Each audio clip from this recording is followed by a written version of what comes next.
여러분, 성도의 삶의 가장 중심에는 뭐가 있을까요? 성도의 삶의 가장 중심이 되는 건 뭘까요? 예수님이 우리에게 하나님을 사랑하고 이웃을 사랑해라 라고 하셨으니까 아마 성도의 중심에는 누군가를 돕고 섬기는 그런 어떤 봉사의 삶이 있지 않겠는가?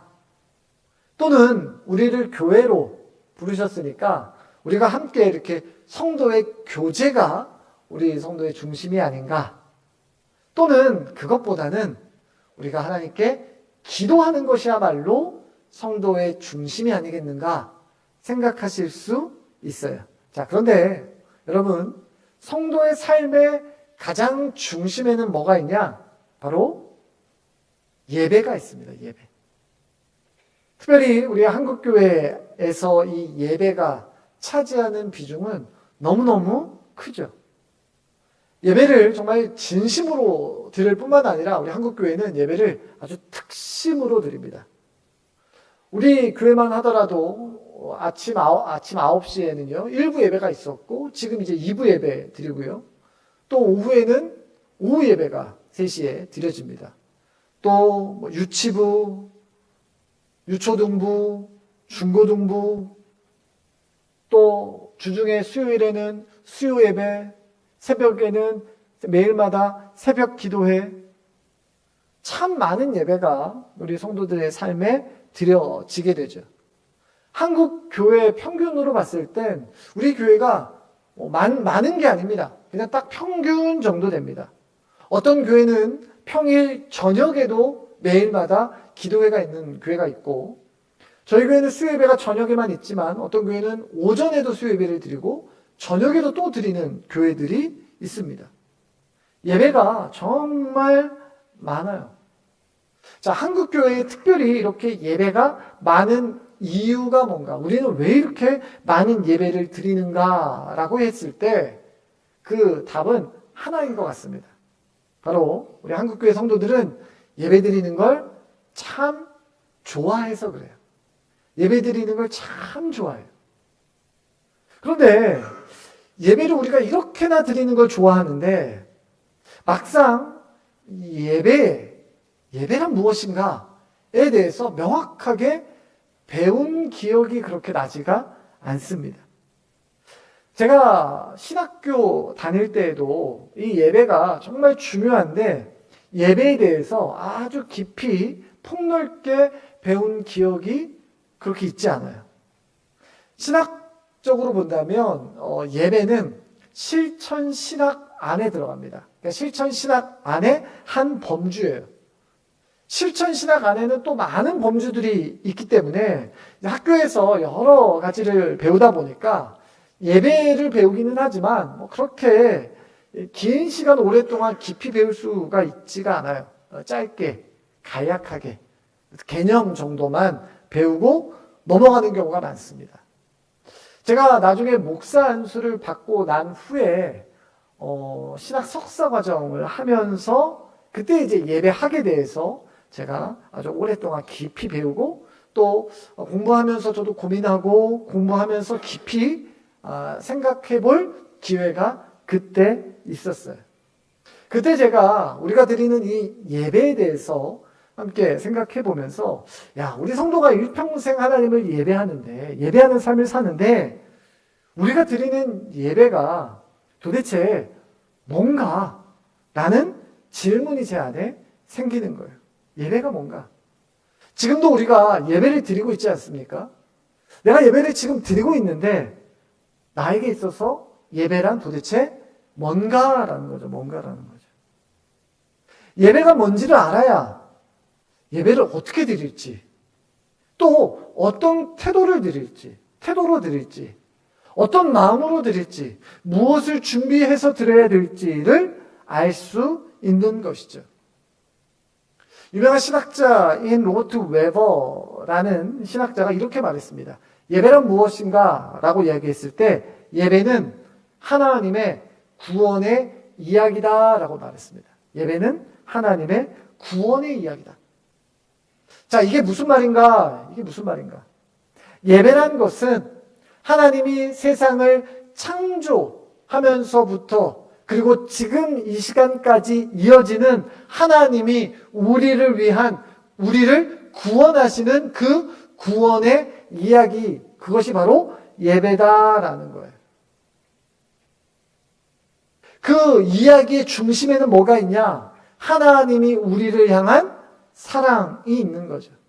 하나님이 우리를 향한 사랑, 바로 예수 그리스도를 이 땅에 보내셔서 우리의 죄를 대신해서 십자가에 못 박혀 죽게 하시는 저와 여러분을 향한 하나님의 그 사랑, 그 러브스토리, 그 러브스토리가, 그리고 그 러브스토리를 경험하는 곳이 바로 우리가 드리는 이 예배라는 것이죠.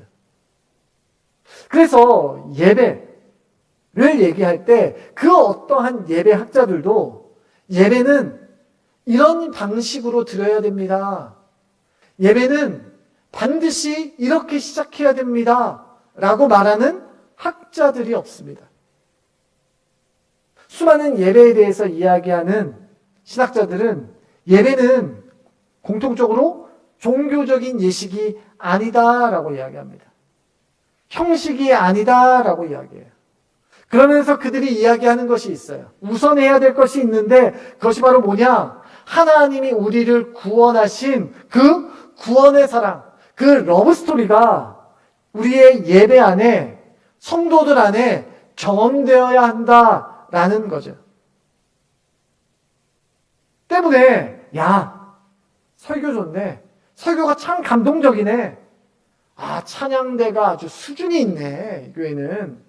혹은 이 교회는 아주 예배가 처음부터 끝까지 아주 거룩하게 잘 드려지네. 분위기가 있네.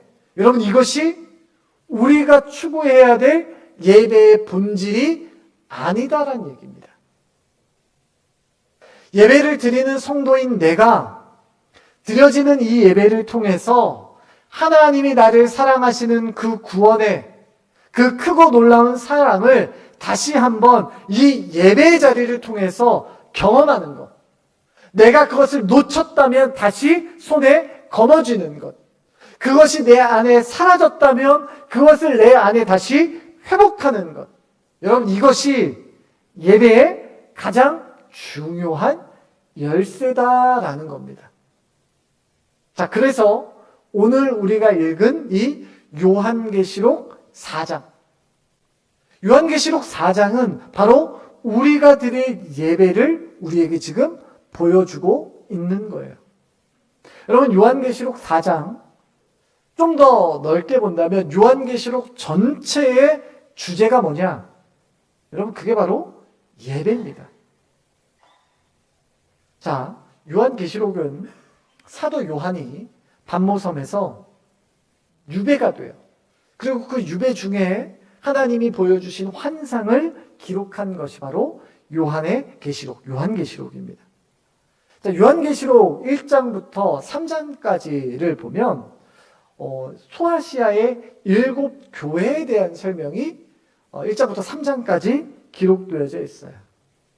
자, 그 교회들을 좀 자세히 들여다보면 그리스도의 몸된 교회다라고 이야기하지만 1장부터 3장의 내용에 보면 그들이 잘못하는 것, 그들이 부족한 것, 하나님에게 책망받는 내용이 쭉 기록되어져 있습니다.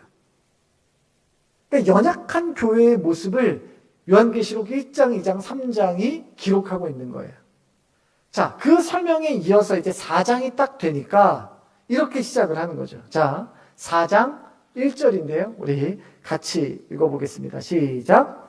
이 일 후에 내가 보니 하늘에 열린 문이 있는데 내가 들은 바 처음에 내게 말하던 나팔소리 같은 그 음성이 이르되 이리로 올라오라. 이후에 마땅히 일어날 일들을 내가 내게 보이리라 하시더라. 여러분, 그 중고등학생 애들이 공부할 때 보니까 문제집을 풀거나 또는 이렇게 시험을 보고 나서 이제 틀리게 이렇게 체크가 되잖아요. 그러면 틀린 문제들만 모아서 다시 풀어요. 몰랐던 개념이나 몰랐던 내용들을 다시 자기가 정리해서 그 자기가 틀린 문제만 따로 이렇게 정리를 해놓습니다. 맞힌 거는 다음에도 맞힐 거니까 틀린 부분을 잘 공부해놔야 다음에 비슷한 유형의 문제가 나왔을 때 틀리지 않는 거죠. 그거를 공책으로 따로 정리해 놓는데 그 노트가 이름이 바로 오답 노트예요. 오답 노트. 오답. 여러분, 앞에서 읽은 요한계시록 4장 1절이 바로 오답 노트입니다. 오답 노트. 요한계시록 3장까지 등장하는 많은 교회들의 이야기. 그들은 세상 속에 있는 교회들. 그래서 아주 위태위태한 교회들이에요. 그들이 뭐가 틀렸는지, 뭐가 문제인지, 어떻게 해야 되는지, 다음에 또 틀리지 않으려면 개념이 뭔지, 원리가 뭔지, 그것을 설명하고 있는 것이 바로 요한계시록 4장, 즉 예배에 대한 내용이에요. 그래서 4장 1절 어떻게 시작합니까? 이 일 후에 이렇게 시작하는 거예요. 이 일 후에. 당시 교회들의 연약함을 쭉 설명하신 후에 하나님이 사도 요한에게 말씀하는 거죠. 자, 뭐라고 말씀하십니까? 이리로 올라오라, 이리로 올라오라. 이후에 마땅히 일어날 일들을 내가 내게 보이리라. 결론부터 말씀드릴까요? 요한계시록 4장은요, 성도들이 앞으로 그 미래에 가게 될 하나님의 나라에서 하게 될 일, 즉 천상에서 하나님을 예배할, 즉 천상의 예배에 대한 환상이 요한계시록 4장의 내용이에요. 자, 사도 요한의 눈에 가장 먼저 들어온 모습이 뭐냐? 오늘 4장 1절에 보니까 하늘에 열린 문이 있는데, 하늘에 열린 문이 있는데, 하늘에 열린 문이 있는데, 그 문은 도대체 어떤 문인가? 우리가 보통 하늘에 열린 문이라고 하면 저 하늘 위에 문이 아주 큰 문이 하나가 있고 그 문이 활짝 열려 있는 거죠. 그리고 이제 그 앞에 누군가가, 하나님의 천사가 서 있는 겁니다. 그리고 이제 성도가 죽어서 이제 그 문에 도달하게 되면 그 천사가 보고, 아이, 너는 여기 들어올 자격이 없어. 나가. 또는, 아이고, 잘 오셨습니다. 어서 오십시오. 자, 문으로 들어가십시오. 마치 누군가를 들여보내고 또는 누군가를 못 오게 하는 그러한 문처럼 생각하는 경우가 있어요. 자, 그런데 오늘 성경에서 기록하고 있는 이 하늘의 열린 문은 그런 의미가 아닙니다. 이 하늘의 열린 문에 가지고 있는 이미지를 잘 보여주고 있는 성경 본문이 하나 있는데 창세기예요, 창세기. 자, 창세기 28장 12절입니다. 우리 같이 읽겠습니다. 시작. 꿈에 본즉 사닥다리가 땅 위에 서 있는데 그 꼭대기가 하늘에 닿았고, 또 본즉 하나님의 사자들이 그 위에서 오르락 내리락 하고. 자, 이 내용이 무슨 말이냐? 야곱에 대한 내용입니다. 야곱이 형 에서를 피해서 지금 도망하고 있는 거예요. 도망하다가 길에서 이제 노숙을 하게 됩니다. 이제 노숙을 하는데 밤에 이제 꿈을 꾼 거예요. 그 꿈의 내용이 뭐냐? 하나님이 계신 하늘까지 사닥다리가 다 있고 거기에 천사들이 하늘로부터 땅까지 오르락 내리락 하고 있던 꿈이에요. 자, 그 꿈을 꾼 야곱이 잠에서 깨어서 한 고백이 바로 16절입니다. 창세기 28장 16절 같이 읽습니다. 시작. 야곱이 잠이 깨어 이르되 여호와께서 과연 여기 계시거늘 내가 알지 못하였도다. 여러분, 오늘 이 야곱의 고백이 예배에 대해서 정말 중요한 핵심 하나를 말해주고 있어요. 그것이 바로 뭐냐? 우리가 드리는 참된 예배라는 것은 뭐냐? 그것은 내가 하나님을 찾아, 하나님을 만나, 하나님을 만나기 위해서 애쓰는 것이 아니라 바로 진정한 예배는 하나님이 오히려 나를 찾아와 만나주시는 시간이라는 거예요. 여러분 다시 한번요.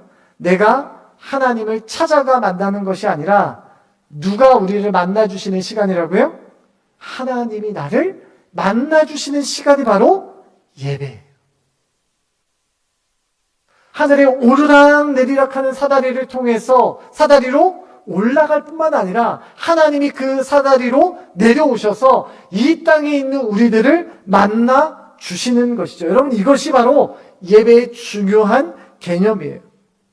여러분 예배의 주도권이 누구에게 있다라는 말인가? 바로 하나님에게 있다라는 말이에요.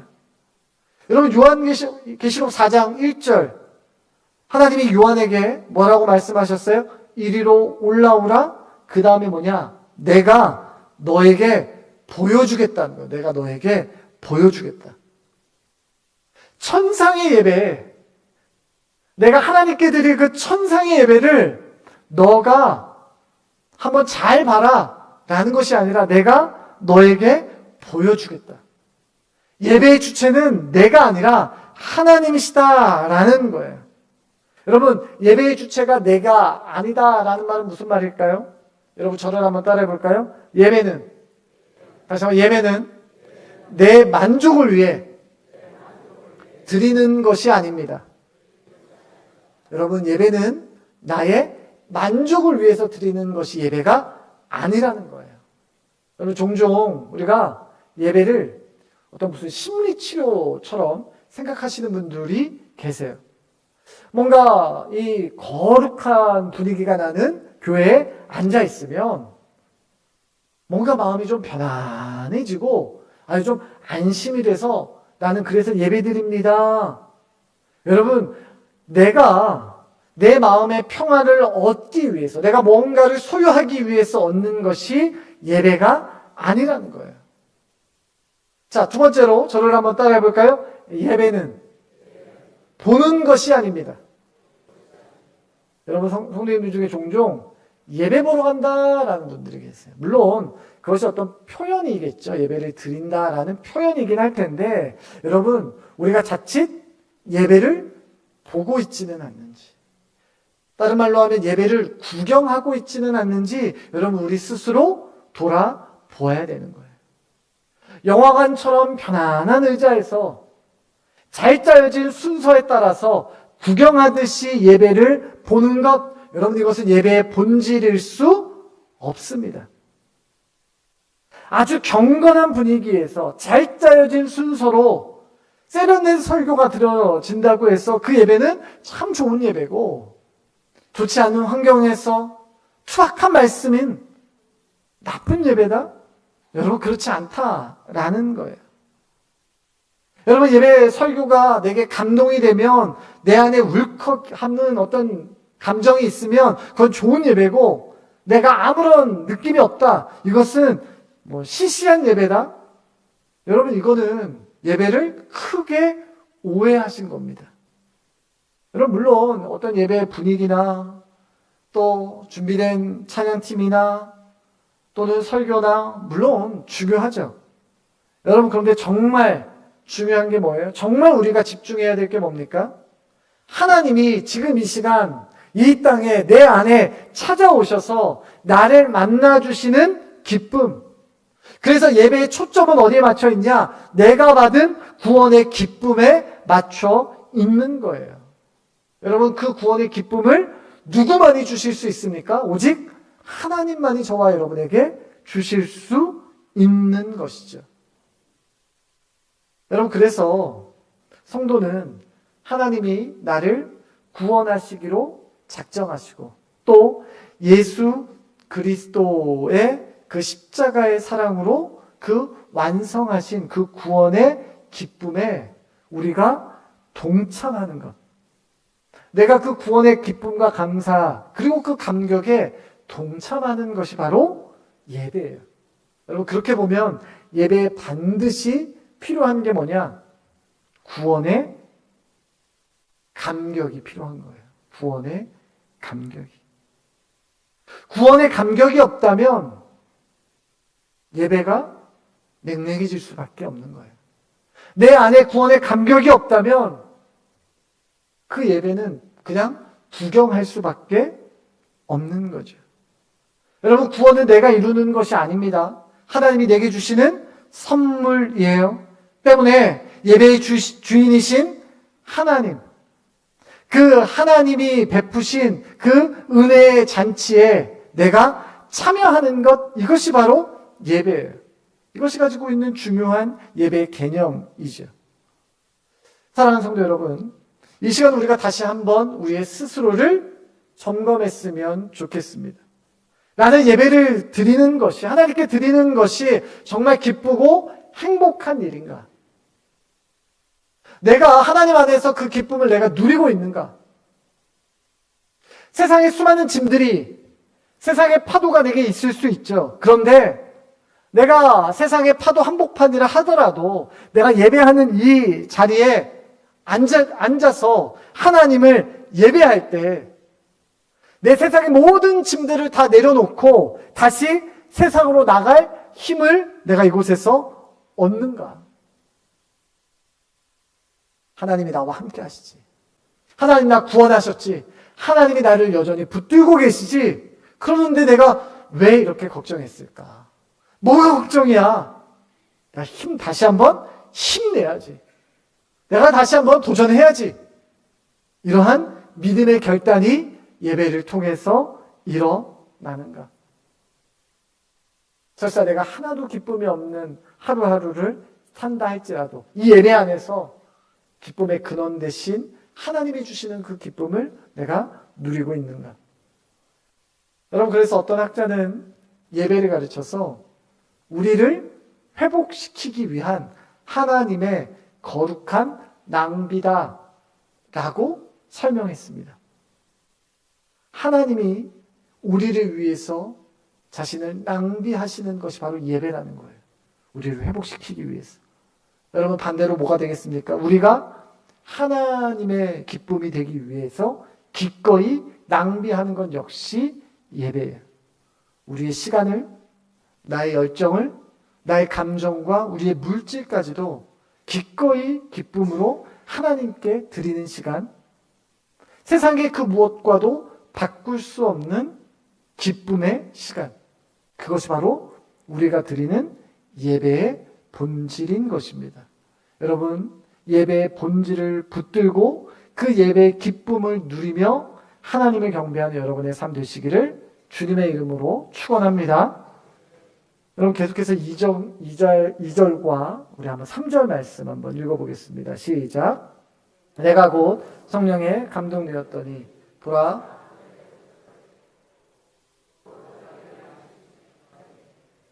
앉으신 이의 모양이 벽옥과 홍보석 같고 또 무지개가 있어 보좌에 둘렀는데 그 모양이 녹보석 같더라. 자, 이게 뭐에 관한 내용이냐? 여러분, 좀 복잡하게 들릴 수 있지만 이것은 보좌에 앉으신 하나님에 대한 묘사입니다. 하나님에 대한 묘사예요. 하나님. 자, 이어서 4절과 5절도 한번 보겠습니다. 4절과 5절입니다. 시작. 또 보좌에 둘러 24 보좌들이 있고 그 보좌들 위에 24 장로들이 흰 옷을 입고 머리에 금관을 쓰고 앉았더라. 보좌로부터 번개와 음성과 우레소리가 나고 보좌 앞에 켠 등불 7이 있으니 이는 하나님의 7영이라.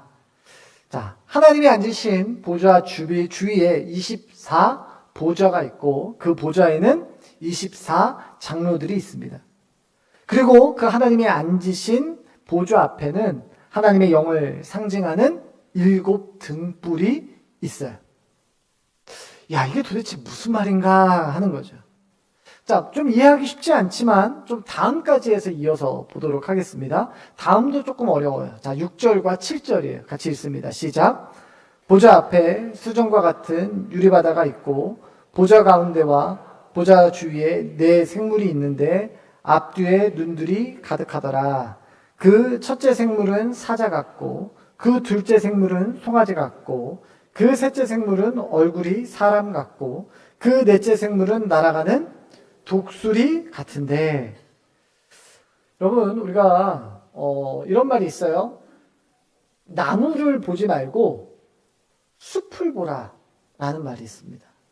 우리가 성경을 읽을 때 어떤 한 문장이나 어떤 단어 하나하나에 이렇게 집중해서 성경을 볼 때도 있지만 좀 전체적으로 좀 멀리 좀 떨어져서 맥락이나 그 그림을 이해해야 되는 본문도 있어요. 자, 요한계시록 4장은요, 나무가 아니라 좀 넓은 숲을 봐야 됩니다. 좀 멀리 떨어져서 요한이 지금 그리고 있는 그림, 이게 도대체 어떤 그림인가 하는 거죠. 막 갑자기 보좌가 나오고, 막 7영이 나오고, 내 생물이 나오고, 막 이게 도대체 무슨 말인가? 이렇게 들어가기 시작하면 쉽지가 않습니다. 자, 중요한 건 뭐냐? 요한이 지금 뭘 설명하려고 하는가? 뭘 설명하려고 하는가? 자, 요한이 본 환상을 한번 그림이다 생각하고 여러분 한번 머릿속에 그려보십시오. 자, 요한의 환상에는요, 높이 높은 그 보좌 그 한복판에 지금 누가 앉아 계시는가? 하나님이 앉아 계세요. 하나님이 그 높이 높은 보좌에 앉아 계시고요. 그 중심에, 그리고 그 주위에 네 생물이 있어요. 그 네 생물이 하나님을 중심으로 주위에 서서 뭔가를 큰 소리로 지금 이야기하고 있습니다. 자, 그 네 생물이 뭘 얘기하고 있는가? 8절과 9절이에요. 자, 같이 읽습니다. 시작.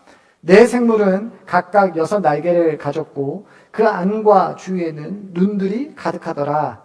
그들이 밤낮 쉬지 않고 이르기를 거룩하다 거룩하다 거룩하다 주 하나님 곧 전능하신 이여 전에도 계셨고 이제도 계시고 장차 오실 이시라 하고 그 생물들이 보좌에 앉으사 세세토록 살아 계시는 이에게 영광과 존귀와 감사를 돌릴 때에, 여러분 이것을 좀 더 넓게 봤을 때 지금 내 생물이 중앙에 계신 하나님께 뭐 하고 있는 것처럼 보이세요?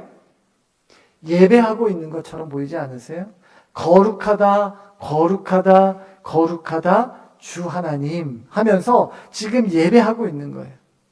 살아계시는 이에게 영광과 존귀와 감사를 돌리고 있는 거죠. 바로 예배예요. 지금 이 현장은 하나님을 중심으로 모든 이들이 예배하는 예배의 현장입니다. 자, 이 네 생물이 하나님을 예배하는 모습을 보고 누가 똑같이 따라하고 있냐면, 자, 10절과 11절이에요. 자, 10절과 11절입니다. 시작. 24 장로들이 보좌에 앉으신 이 앞에 엎드려 세세토록 살아계시는 이에게 경배하고 자기의 관을 보좌 앞에 들이며 이르되 우리 주 하나님이여 영광과 존귀와 권능을 받으시는 것이 합당하오니 주께서 만물을 지으신지라 만물이 주의 뜻대로 있었고 또 지으심을 받았나이다 하더라. 자, 앞서 보면 내 생물이 하나님께 경배하는 모습을 보자. 자, 그 옆에 있던 성도들을 대표하는 이 24 장로들이 그것을 보고 있다가 자신의 관을 보좌 앞에 계신 하나님께 드리면서 하는 고백이 앞서 읽은 이 11절의 고백이에요. 우리 주 하나님이여 영광과 존귀와 권능을 받으시는 것이 합당하십니다 라고 고백을 하는 거죠. 자, 앞에서부터 좀 차례대로 정리를 해보면 하나님의 보좌가 있고 그 주위에는 24 장로와 그 24 보좌가 있습니다. 자, 24 장로는 머리에 그들의 상급인 면류관을 쓰고 앉아 있죠. 자, 그 영적인 존재인 또 내 생물이 보좌에 앉으신 하나님을 높이며 찬양해요. 자, 그러자 보좌에 24 보좌에 앉아 있던 성도들을 대표하는 24 장로도 일어나 하나님을 경배하는데 그냥 경배하는 것이 아니라 머리에 면류관을 벗어서 하나님께 드리며 경배를 합니다. 하나님이여 영광과 존귀와 권능을 받으시기에 합당하십니다 라고 고백하죠. 여러분, 하나님의 택한 백성, 하나님의 거룩한 존재들이 이 땅을 하나님의 말씀대로 살아갈 때 저와 여러분에게 약속된 것이 하나 있습니다. 자, 야고보서 1장 12절은 이렇게 기록합니다. 같이 읽습니다. 시작. 시험을 참는 자는 복이 있나니 이는 시련을 견디어낸 자가 주께서 자기를 사랑하는 자들에게 약속하신 생명의 면류관을 얻을 것이기 때문이라. 우리에게 무엇이 약속되어 있냐? 생명의 면류관이 약속되어져 있는 거예요. 우리가 하나님 나라에 갔을 때 하나님께 칭찬받는 거죠. 착하고 충성된 종아 하시면서 하나님은 우리를 칭찬하시고요. 그리고 그냥 두지 않으시고 영광과 생명의 면류관을 저와 여러분의 머리에 씌우신다라는 겁니다. 여러분, 저와 여러분 머리에 생명과 영광의 면류관이 씌워져 있다면 얼마나 저희가 아주 뿌듯하겠어요. 누가 보더라도 폼이 나는 거죠. 자, 그런데 오늘 성경에 보니까 천상의 예배를 지금 드리고 있는데 내 생물을 포함한 우리가 알 수 없는 영적인 존재인 내 생물을 포함한 모든 이들이 하나같이 하나님께 영광을 올려드립니다. 그런데 그렇게 보니까 성도를 대표하고 있는 24장로는 머리에 있는 이 영광의 면류관을 벗어요. 그리고 하나님 앞에 내어 놓습니다. 여러분, 이것이 의미하는 것이 뭡니까? 여러분, 우리가 살아가는 동안 내가 하나님의 말씀대로 충성하며 하나님의 기쁨을 위하여 살아드리는 우리의 인생을 살고 하나님 앞에 올라갔을 때 하나님이 우리에게 주시는 그 영광의 면류관은 내 노력이나 어떤 내 공로나 내 믿음의 결과가 아니라는 거예요. 하나님이 내 머리에 씌워주신 그 영광의 면류관은 하나님께서 이루신 것에 대한 하나님의 기쁨이 내게 임하는 것이지 내가 면류관을 얻을 자격이 있어서 내 머리에 쓰는 것이 아니고 내가 그만한 일을 해서 그 면류관을 쓰는 것이 아닌 거죠. 성도를 대표하는 입사 장로가 깨달은 것이 그거예요. 내가 청상의 예배를 드리는데 하나님 앞에서 면류관을 쓰고 있기는 하지만 예배를 드리면서 깨닫는 거죠. 이 면류관 이거 내가 잘해서 쓴 거 아니구나. 내가 하나님을 기쁘시게 해드려서 잘했다고 씌워주신 것이 아니구나. 이게 하나님이 나를 그렇게 보아주시는 거구나. 그러면서 하는 행동이 뭐예요? 하나님 앞에 예배하며 자신의 면류관을 벗어서 하나님 앞에 드리는 거예요. 그리고 하나님을 찬양하는 거죠. 사랑하는 성도 여러분, 예배란 뭐예요? 예배. 여러분, 예배는요, 하나님 앞에서 내가 어떠한 존재인지를 발견하는 것이 바로 예배예요. 하나님, 저 믿음 있지 않아요? 하나님, 제가 이 정도면 충성된 종 아니에요? 여러분, 이게 아니고요. 하나님, 제가 보잘것없어요. 하나님, 제가 믿음이 있는 줄 알았는데 제가 믿음이 없네요. 하나님, 제가 하나님 앞에 내세울 게 없어요. 여러분, 이것을 깨닫게 되는 자리가 바로 예배예요. 여러분, 우리가 이런 예배를 드릴 때 우리는 하나님 앞에 겸손해질 수밖에 없는 거예요. 우리가 하나님 앞에 섰을 때 내 머리에 있는 면류관을 자랑할 수 없게 되는 것이죠. 여러분, 우리의 겸손은요, 하나님을 향한 겸손이에요. 우리가 하나님 앞에 엎드려 겸손할 때 하나님은 오히려 우리를 높이시는 분입니다. 여러분, 세상은 어때요? 세상을 살아가는 방식은 어떻습니까? 끊임없이 나 자신을 증명하는 방식으로 살아야 됩니다. 내가 이만한 능력이 있고 이만한 힘이 있고 이만한 권세가 있다 라고 하며 내가 가진 것을 스스로 증명하고 내 스스로를 높은 자리에 갖다 놔야 내가 살아남을 수 있다라고 하는 것이 세상이에요. 그런데 하나님의 방식은 어떻습니까? 우리의 예배의 방식은 어떻습니까? 내가 증명하는 것이 아니라 내가 하나님 앞에 겸손히 엎드릴 수밖에 없는 것이 바로 우리가 드리는 예배예요. 내가 엎드려졌을 때 오직 하나님만이 높여지는 것이 바로 예배입니다. 여러분, 우리가 믿음을 증명하기 위해서 하나님께 뭔가를 해드려야 되는 것이 아닙니다. 나의 선함을, 나의 신실함을, 나의 헌신을, 여러분, 그것을 증명하는 것이 아니에요.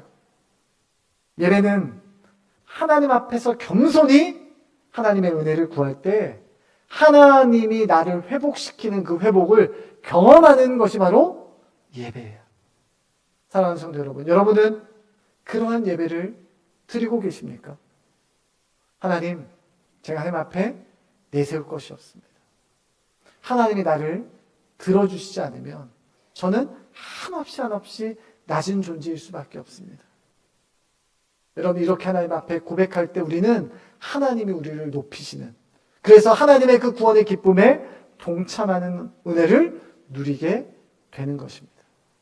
사랑하는 성도 여러분, 우리가 예배를 드릴 때 한없는 하나님 앞에 겸손으로 하나님 앞에 엎드릴 때에 오히려 우리를 일으켜 세우시고 우리에게 새 힘을 주시는 그 하나님을 만나는 그러한 예배를 일평생 하나님께 드리는 그러한 성도들 되시기를 주님의 이름으로 축원합니다.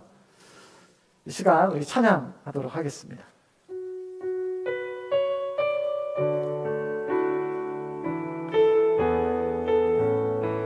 하늘의 문을 여소서,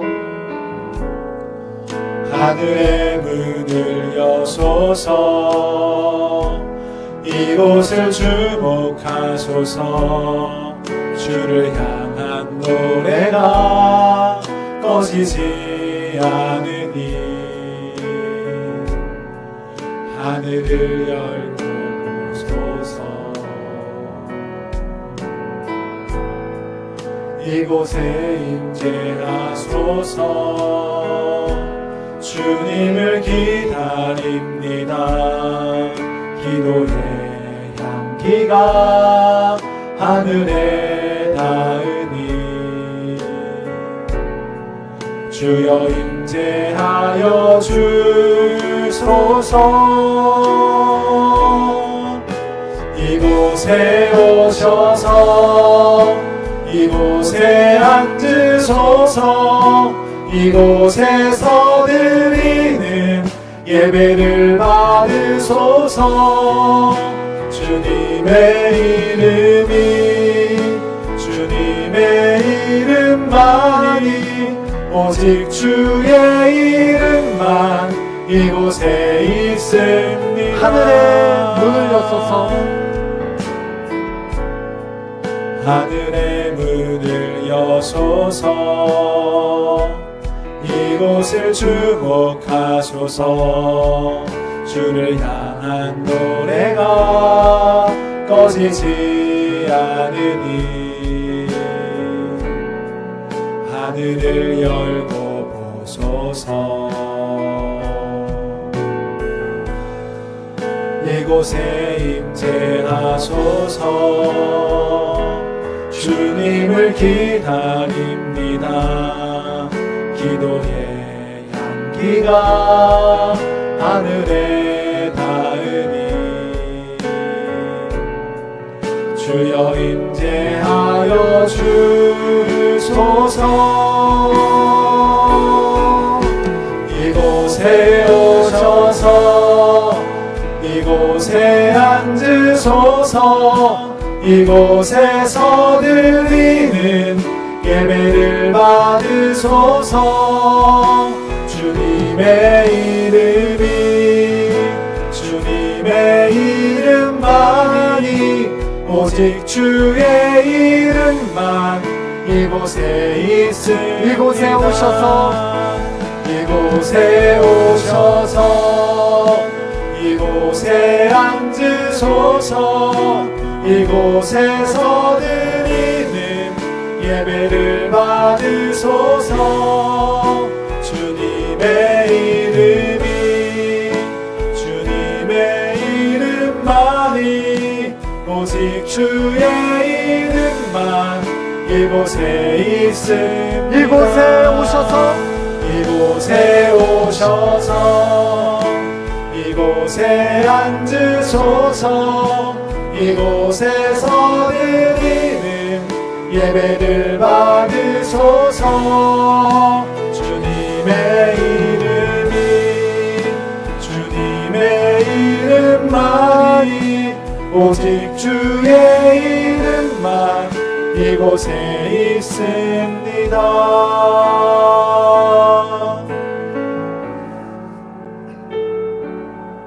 여러분, 지금 나의 예배는 어떻습니까? 나의 예배는, 여러분, 예배의 모든 중심과 예배의 모든 초점이 여러분 내가 되고 있지는 않습니까?